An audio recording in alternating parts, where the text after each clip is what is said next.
Soch hammada bor va hammada soch to'kilish muammosi uchrab turadi. Chunki genetik moyillik bo'lmasa, bu kasallik hech kimda yuzaga chiqmaydi. Qizda juda ham kuchli stress bo'lib, sochlari tangaday bo'lib to'kilgan va juda ham tezlikda o'sha 2 oy ichida umuman qosh, kiprik, badandagi tuklar hammasi to'kilib ketgan. Ko'pchilik insonlar o'sha Rossiyaga borsami, qayergadir borsa, sayohatga o'sha joyda sochlari to'kilib qoladi. Keyingi omil bu bolalarda uchraydigan holat. Ota-onalar shunga e'tibor berishlari kerak bo'ladi. Antibiotik ichib yursa odam doimiy, antibiotiklar ham soch to'kilishiga olib kelishi mumkin. Aslida soch to'kilishi turiga va sababiga qarab turib dori berish kerak bo'ladi, lekin bizda soch to'kildimi birinchi bo'lib aptekadan albatta vitamin olib ichiladi. Bugun soch to'kilishi haqida gaplashamiz. Soch hammada bor va hammada soch to'kilish muammosi uchrab turadi. Soch to'kilishini har xil sabablari va har xil turi bor. Hammada har xil to'kiladi. Misol uchun kimdadir tepakallik bo'lsa, kimdadir o'choqli bo'lib, dumaloq bo'lib soch to'kiladi. Endi shu umumiy общий ma'lumot berib o'taman. Soch to'kilishi haqida keyinchalik qisqa har bitta soch to'kilishi haqida to'liqroq ma'lumot berib o'taman.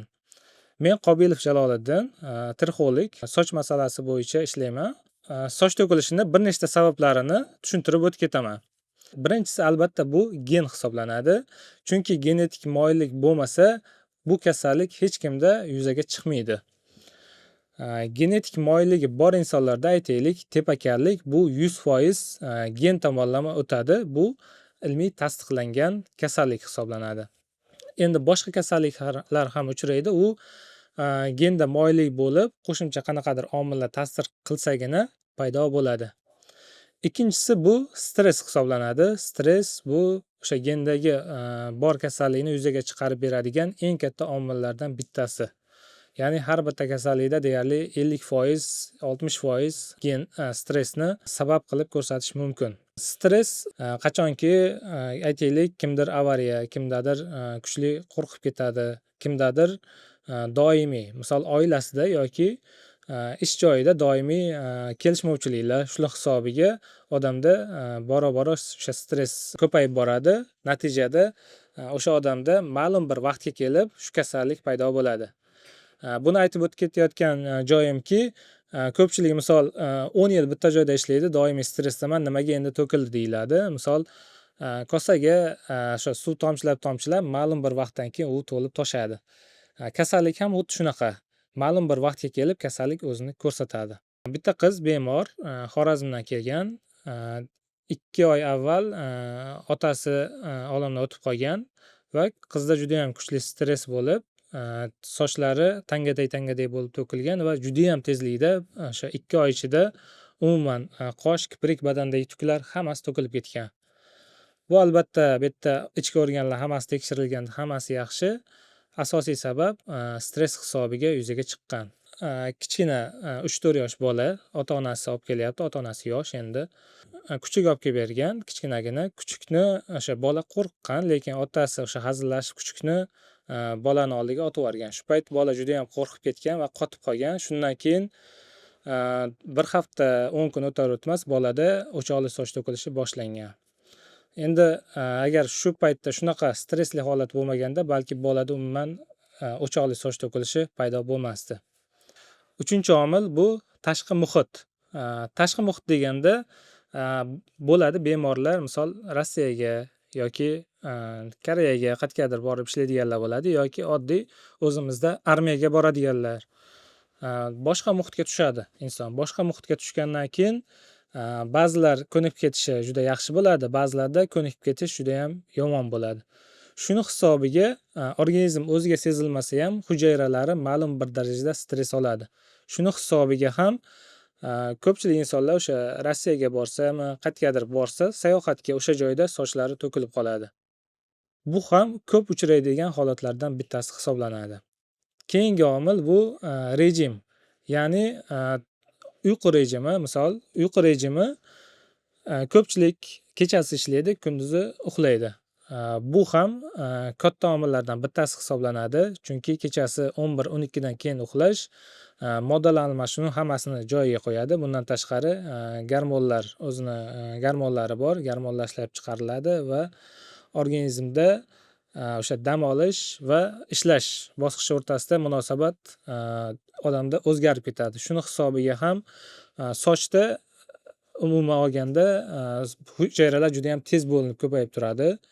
Har qanday moddalar almashinuvi aynan shu tez bo'linib turgan hujayralarga juda ham katta ta'sir ko'rsatadi. Shuni hisobiga ham sochlar tez to'kilib ketish ehtimoli bo'lishi mumkin.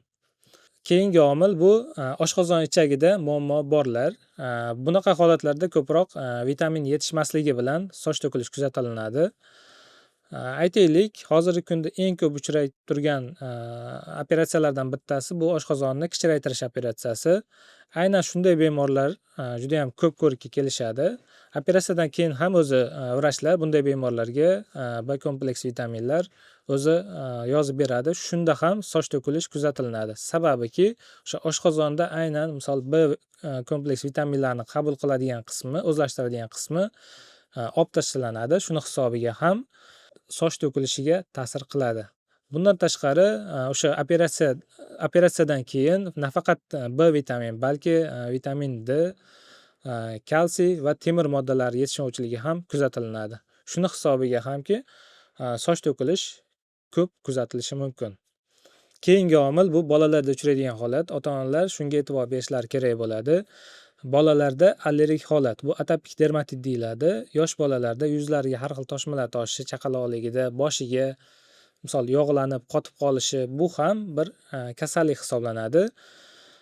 Tabobat tibbiy tilda bu atopik dermatit deyiladi. Bu surunkali kasallik hisoblanadi. Bolaga vaqtida e'tibor berib, ushbu atopik dermatitni kuzatib olib borilsa, ya'ni yeb ichishi, chang va boshqa narsalardan saqlab, bolani o'sha toshmalarni kuchaytirib yubormasdan olib borilsa, bolada bu atopik dermatit boshqa kasallikka aylanmaydi. Agarda bola xohlagan narsasini yeb, shunday bolalar chang, boshqa narsalar bilan doimiy muloqotda yoki uy hayvonlarini ko'p boqadigan bo'lsa, bu bolalarda keyinchalik soch to'kilishi, oq dog', psoriaz, astma shu kabi kasalliklarga o'tib ketishi mumkin. Bular orasida albatta soch to'kilishi ham bor. Albatta shunday bolalarga kattaroq e'tibor berilsagina keyinchalik bolada mana shunday holatlar kamroq kuzatiladi. Buni nimaga aytib o'tib ketyapman? Hozirgi kunda allergiya, chunki yashashimiz hammasida baribir sun'iy ovqatlar, hamma narsa kreshki, chipslar juda ham ko'p yiladi. Homiladorlikda ham, bolalarda ham gazli ichimliklar ko'p ichish kuzatiladi. Shuni hisobiga ham bu kasalliklar hozirgi kunda ko'payib bormoqda. Keyingi omil bu ko'pchilik insonlar o'zlari ichib yuradigan dorilarga ham bog'liq. Aytaylik, misol antibiotik ichib yursa odam doimiy, antibiotiklar ham soch to'kilishiga olib kelishi mumkin. Bundan tashqari tutqanoqqa qarshi dorilar ham borki, bular ham soch to'kilishiga olib keladi. Bundan tashqari yana bir qancha gruppalar bor. O'zi har bitta kasallik dorisini qo'llanmasini olib o'qilganda alopetsiya, ya'ni soch to'kilishiga olib kelishi mumkin deb yozib qo'yiladi. Soch to'kilayotgan insonlar ko'pchiligi nima dori ichyapti va ichayotgan dorisini qo'llanmasini olib o'qib ko'rsa ham bo'ladi. Albatta soch to'kilishi shu doridan to'kilmoqdami yoki boshqa narsadanmi? Shuni aniqlash uchun. Gapimning oxirida bitta narsani aniqlashtirib o'tib ketmoqchiman. Ko'pchilik soch to'kilish boshlandimi, darrov vitaminlar olib ichishni boshlaydi. Ko'pchilik o'zining xohishi bilan, ko'pchilik yaqinlari tavsiyasi bilan har xil vitaminlar olib ichiladi. Albatta vitamin ichishni ham o'ziga yarasha qonun qoidasi bor. Ya'ni bemor uni avval vitamin ichishga ko'rsatmasi bormi yo'qmi yoki qarshi ko'rsatmasi bormi yo'qmi, buni hammasini albatta tekshirib keyin ichgan ma'qul hisoblanadi. Aytaylik, ayollarda ko'pgina uchraydigan holatlardan bittasi mioma, kista, shunaqa holatlar ko'p kuzatiladi. Bunaqa holatlarda ham albatta vitaminni o'sha shifokor bilan maslahatlashib ichish kerak bo'ladi. Vitamin ichadi, lekin soch to'kilishi to'xtamaydi. Aslida soch to'kilishi turiga va sababiga qarab turib dori berish kerak bo'ladi, lekin bizda soch to'kildimi birinchi bo'lib aptekadan albatta vitamin olib ichiladi.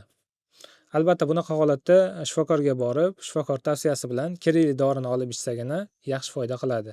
Bugun soch to'kilishini umumiy sabablari bo'yicha ma'lumot berib o'tdim. Albatta keyingi mavzularda qisqaroq shaklda aynan qanday kasallik qaysi sabablarga ko'ra kelib chiqadi va davolash yo'llari haqida ham to'liqroq ma'lumot berib o'taman. Video manfaatli bo'lgan bo'lsa, layk va podpiska bosish esdan chiqmasin. Qo'llab-quvvatlab turasiz.